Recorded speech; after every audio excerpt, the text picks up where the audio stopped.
রাধে রাধে। শ্রাবণ মাস শুরু হতেই আমরা অধিকাংশ বিবাহিত নারীদের সবুজ চুড়ি পরতে দেখি, কিন্তু আমরা অনেকেই জানি না যে কেন শ্রাবণ মাসে সবুজ চুড়ি পরা হয়ে থাকে। বিভিন্ন পুরাণ মতে দেবাদিদেব মহাদেবের জন্মমাস হিসাবে শ্রাবণ মাসকেই ধরা হয় এবং এই সময় বর্ষার জলে পুষ্ট হয়ে প্রকৃতি হয়ে ওঠে সবুজে সবুজে ভরপুর এবং বৃক্ষগুলি পায় একটি আলাদাই সতেজতা।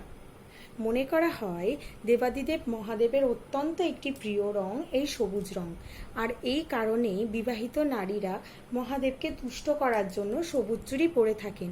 এটি মূলত তারা স্বামী এবং সন্তানের মঙ্গলার্থে করে থাকেন।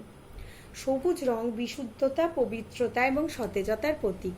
সবুজ রং পজিটিভ এনার্জিকে প্রতিফলনে সক্ষম।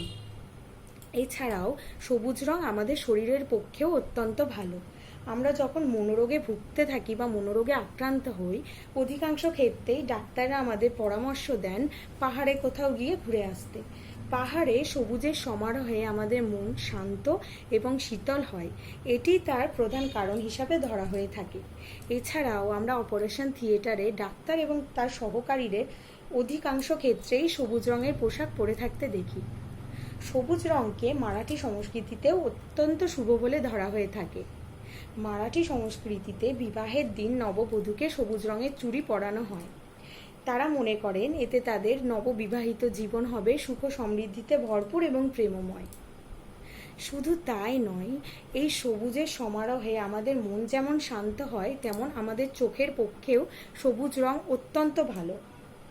এই বিষয়ে আমার নিজস্ব কিছু মতামত রয়েছে, সেগুলি আমি তোমাদের সাথে আলোচনা করতে চাই।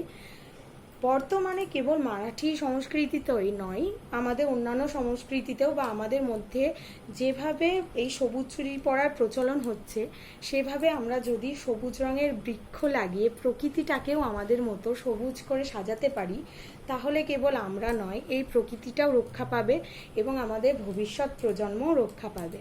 তাই সবাই একবার মন থেকে বলো হর হর মহাদেব। সবাই ভালো থেকো, সুস্থ থেকো। রাধে রাধে।